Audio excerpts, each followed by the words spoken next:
Hi, my name is Carl West, and I am the Clinical Education Coordinator for Lakeland Community College's EMT and Paramedic program.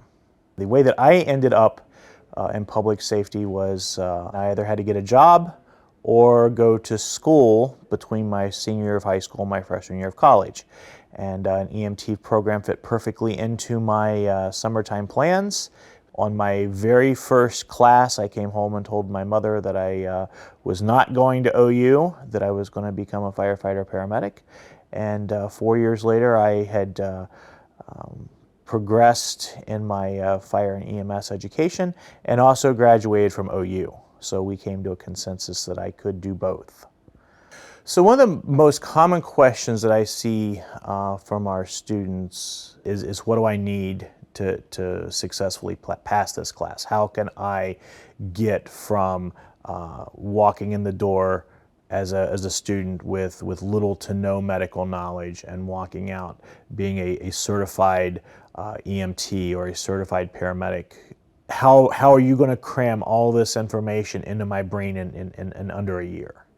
We have a very dynamic group of instructors, people who have worked from national disasters to people who are on the streets of Cleveland responding to emergencies and anything and everything in between. And we provide a very dynamic offering of instructors that can present this is what the book says versus this is what real life is, and paint that real life example and provide a well-rounded educational experience that will focus on our students' needs. People that come through our program are generally type A, and they're also very tactile, meaning I need to put my hands on.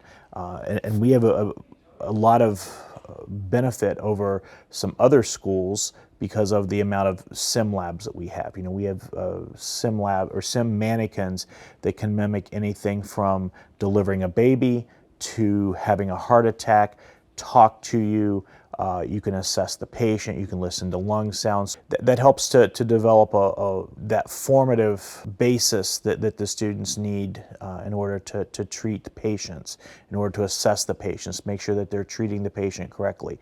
This is almost like a journeyman type situation that you would have with the trades, where you come in, you learn the requisite knowledge and skills that you need in order to perform as an EMT or a paramedic in the field.